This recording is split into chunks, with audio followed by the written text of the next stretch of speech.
आप समझते हैं कि गिजर को गिलगित बल्तिस्तान असेंबली जो हालिया पैकेज है इसमें गिजर को भी सही तरीके से अकोमोडेट किया गया है? मेरा ख्याल है जो हमारा हिस्सा बन रहा था उससे ज़्यादा मिला है। हमने कहीं न कहीं जाके रिवर्स गेयर लगाना है।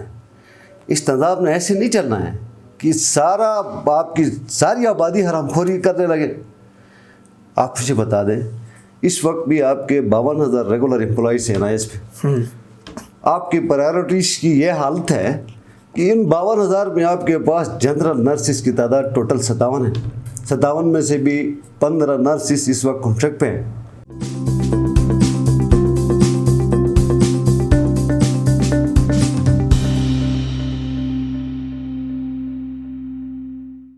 बिस्मिल्लाहिर्रहमानिर्रहीम। आईबेक्स मीडिया नेटवर्क के प्रोग्राम हालात हज़रा में मैं हूं आपका मेज़बान फ़हीम अख्तर और आज हमारे साथ मेहमान हैं गिलगित बल्तिस्तान असेंबली के डिप्टी स्पीकर नज़ीर अहमद एडवोकेट। नज़ीर साहब, सबसे पहले आपको खुशामदीद। नज़ीर अहमद एडवोकेट वज़ीर कानून बनने की बजाय डिप्टी स्पीकर क्यों बने? फ़हीम, शुक्रिया। देखिए, मैं एक पार्टी की टिकट से इलेक्शन जीत के आया हूँ। पार्टी की लीडरशिप ने मुझे जो ओहदा मुनासिब समझा उस ओहदे पर बिठा दिया।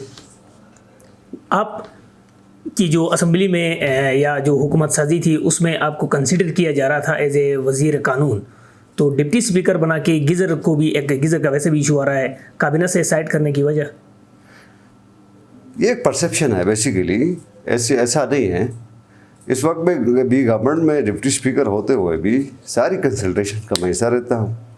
चीफ मिनिस्टर साहब की मेहरबानी है, बल्कि शायद काबिना के मेम्बरान से ज़्यादा मेरे साथ बैठते हैं, कंसल्टेशन करते हैं। और गिलगित बल्तिस्तान असेंबली एक तरह से एक नौज़ायदा असेंबली है। मेरी पार्टी ने शायद यही मुनासिब समझा कि मुझे मेरी सर्विसेज कुछ अरसे के लिए उधर रहे और उस असेंबली की फंक्शन को मैं बेहतर बना सकूं। और बिल्कुल ज़रूरत भी है, मेरी दिलचस्पी भी है, चूँकि स्पीकर और डिप्टी स्पीकर का ओहदा एक क्वाज़ी जुडिशियल एक ओहदा होता है। तो उन्होंने समझा कि शायद मैं उस ओहदे को बेहतर तरह से संभाल सकता हूँ, उसको सही तरह से मेरी फंक्शनिंग हो सकती है, तो मुझे बताया गया। तो फिर देखा हो मौजूदा जो असेंबली है सर, उसमें अगर हम देखें जो लोग अवामी जद्दोजहद करके या ग्राउंड पॉलिटिक्स से आए हैं उनमें एक आपका नाम भी आता है और आपको लोग इसी तरीके से जानते हैं। नज़ीर अहमद एडवोकेट जब एज ए मेंबर बैठता है तो ज़्यादा ख़तरनाक है या एज ए डिप्टी स्पीकर बैठता है? तो ये तो आप फैसला करेंगे, मैं तो नहीं बता सकता हूँ। आपकी अपनी परसेप्शन क्या है? नहीं, देखिए, मैं बेसिकली आपकी बात दुरुस्त है। मैं स्टूडेंट लाइफ से मैं पॉलिटिकल एक्टिविस्ट रहा हूँ। मैं जहाँ पे भी रहूँगा मैंने आवाम की बात करती है। वो आप देख रहे होंगे, मैं जब असेंबली को फ्लोर को चेयर कर रहा होता हूँ तो उस वक्त भी मेरा यही मजाज है। लेकिन चूँकि उस उहदे पे बैठते हुए बंदा थोड़ा सा मुहतात होता है, उहदे से आप निकल जाए तो फिर उसके बाद तो आप सीधे सड़क पे आ जाते हैं, तो फिर वो सड़क वाली बात और ज़ुबान चलती है। इतने सारे सर गिलगित बल्तिस्तान के मुलाजमीन हैं, उन सब से पंगा लेने की कैसे सोची आपने? नहीं, बेसिकली निज़ाम की बात है। फ़हीम, आप लोग जिम्मेदार लोग हैं। हमने कहीं न कहीं जाके रिवर्स गेयर लगाना है। इस तंजाब में ऐसे नहीं चलना है कि आपकी सारी आबादी हरामखोरी करने लगे। आप मुझे बता दें, इस वक्त भी आपके 52,000 रेगुलर एम्प्लॉइज हैं NIS पे। आपकी प्रायोरिटीज़ की ये हालत है कि इन 52,000 में आपके पास जनरल नर्सिस की तादाद टोटल 57 है। 57 में से भी 15 नर्सिस इस वक्त कॉन्ट्रैक्ट पे हैं। ठीक। तो आप जहाँ पे एक उसकी ग्रेड 1 की ज़रूरत है, आपने 30 ग्रेड 1 लगाए हैं। एक ड्राइवर की ज़रूरत है, आपने 20 ड्राइवर लगाए हैं। ये जितने मुलाजमीन हैं, ऑनेस्टली अगर मैं बताऊं तो इनका 10वां हिस्सा भी काम नहीं कर रहा है। ये सारे हरामखोरी कर रहे हैं। अदरवाइज आप बता दें कि इस छोटा सा हमारा सूबा है गिलगित बल्तिस्तान रीजन, छोटी सी आबादी है हमारे हालात क्यों नहीं बदल रहे? इस वक्त भी हम 73 करोड़ रुपए सिर्फ कंटिजेंट मुलाजमीन को तनख्वाह दे रहे हैं। 73 करोड़। और हमें नहीं पता कि ये कंटिजेंट मुलाजमीन किस महकमे में कितने हैं, कौन क्या काम कर रहा है, पता ही नहीं है। आप जाके देख लें किस हफ्ते के तहत लगे हैं रैंडमली। वो तो उनकी इंडक्शन तो और भी बात है ना, उनकी अपॉइंटमेंट। आप वैसे ही रैंडमली किसी महकमे में जाके आप लिस्ट उठा के जाए कंटिजेंट मुलाजमीन की, जाके आप उस उधर बैठा हुआ जो हेड है इस डिपार्टमेंट का, उससे पूछे कि आपके महकमे के अंदर कितने कंटिजेंट मुलाजमीन काम कर रहे हैं, उसको नहीं पता होगा। तो ये कोई हालत है हमारी? तो ये आप बता रहे हैं कि इनके साथ पंगा लेना, ऐसा नहीं है। मैं ज़ाती तौर पर चाहता हूँ कि हमारी गवर्नमेंट का मजाज पिछली गवर्नमेंट से मुख्तलिफ होना चाहिए।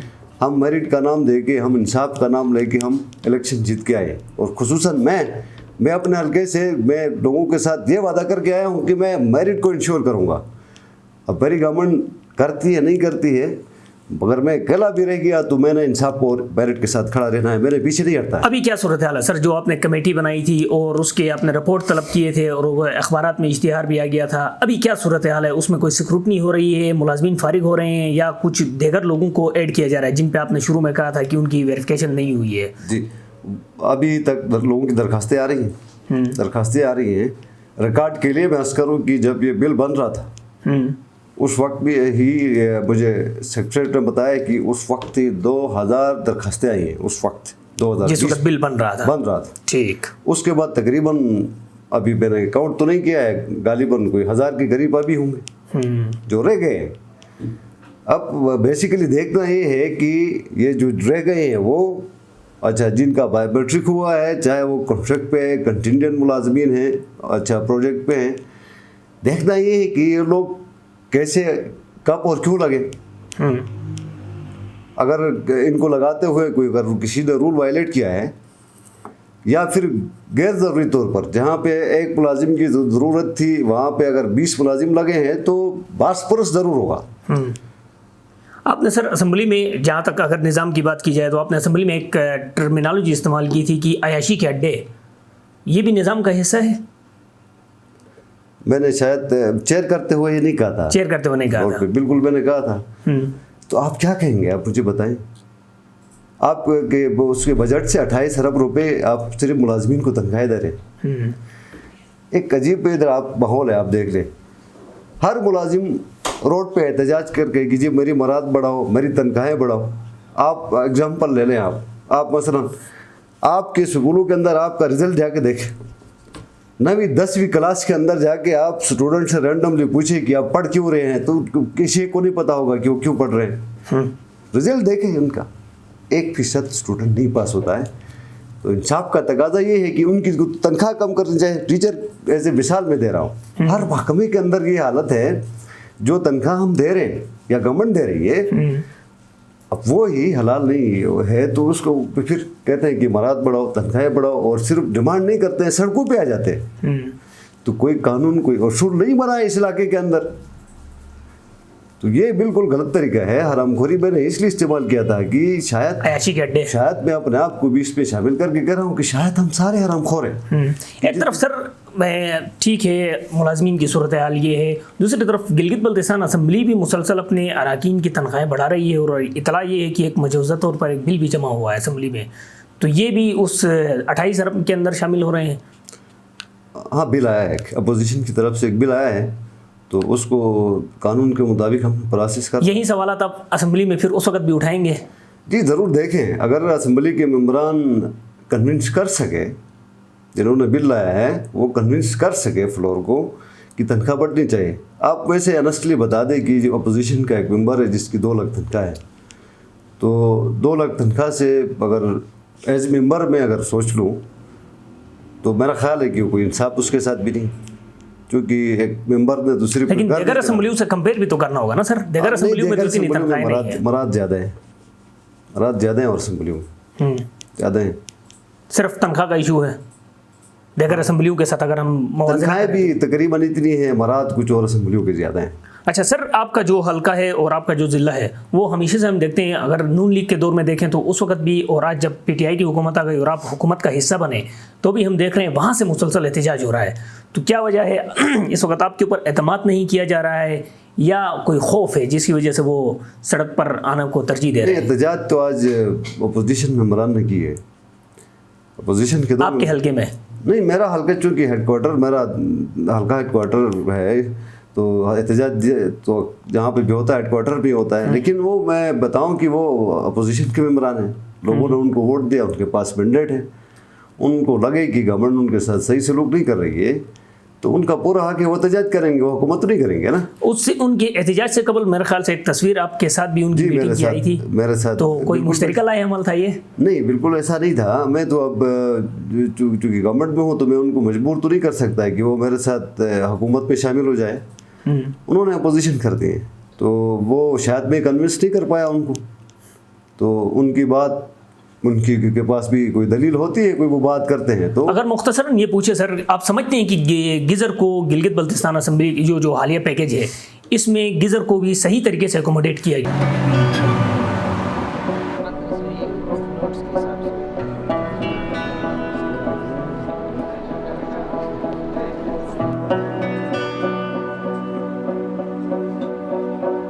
हम आपके शॉप में कुछ देखना चाहते हैं।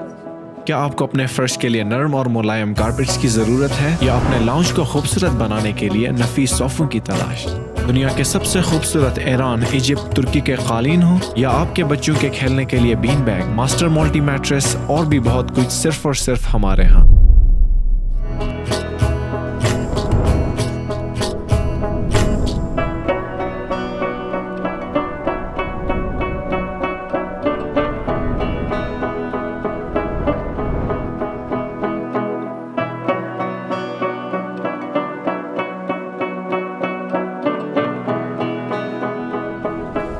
वाकई यहाँ पे तो सब कुछ मौजूद है। हाँ, वाकई अच्छी चीज़ें हैं यहाँ पे, क्वालिटी की चीज़ें।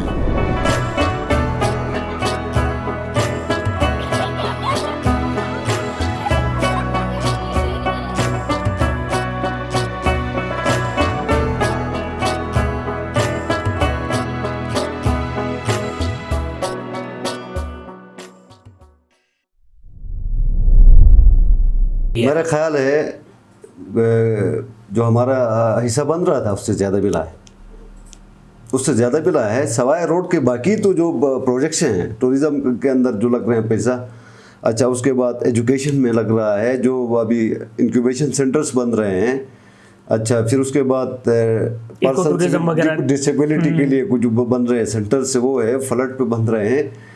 ये सारे तो आप इक्वली हर ज़िले में जाना है। रोड का मैं गुजारिश करूं कि सारे 9 ज़िला मिला के 25 अरब रुपये रोड इंफ्रास्ट्रक्चर के लिए सिर्फ आपके गिदर छंतूर एक्सप्रेस वे 50 अरब रुपये बन रहे हैं, और उसमें से भी 10 अरब रुपये जीबी गवर्नमेंट ने अपने बजट से सेंड, और ये मंसूबा मेरे ख्याल से फोरम्स में पहुंच भी चुका है। ये पहुंच चुका है। अभी इधर से जो प्रोजेक्ट्स अप्रूव हो गए हैं गिलगित बल्तिस्तान से, वो तो अभी इधर से अप्रूव हो गए। इन्होंने भी जाना है, खनिक में जाना है, वहाँ से फिर अप्रूव होंगे तो तब टेंडर की तरफ जाएंगे। इसके अलावा ग्लोदस का पावर का प्रोजेक्ट है वो भी है। और रिसेंटली मैं गुजारिश करूँ कि पिछली जो गवर्नमेंट है इन्होंने गिजर के साथ क्या सलूक किया, मैं बताऊँ आपको। DHO हॉस्पिटल है काकूश में ना, डॉक्टर सर्जन, काफ़ी डॉक्टरों की कमी थी, वो भिजवा दिया हमने, तो ऑपरेशन थिएटर रन नहीं हो रहा था। मैंने उसको बुला के पूछा कि साहब ये क्यों नहीं रन कर रहे हैं? उसने कहा अंदर तो कुछ भी नहीं है।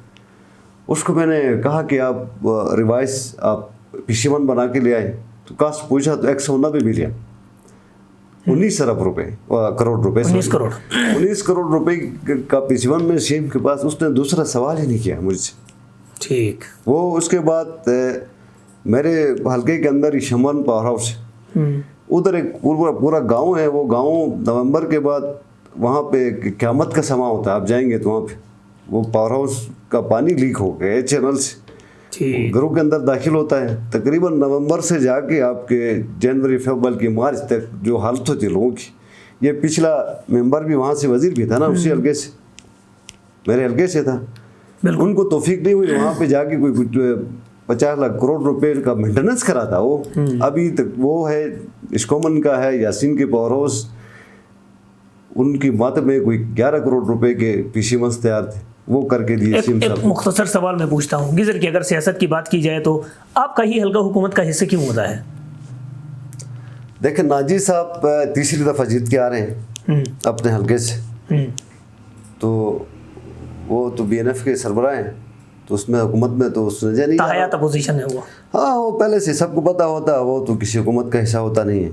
अच्छा, फिर यासीन का हल्का है, गुलाम अहमद साहब नून लीग के टिकट पे जीत गए। तो पिछली दफ़ा फिदा खान साहब जीते थे, लेकिन वो आज़ाद जीते थे, बाद में शामिल हो गए थे, वो मुस्लिम लीग नून के टिकट से नहीं आए थे।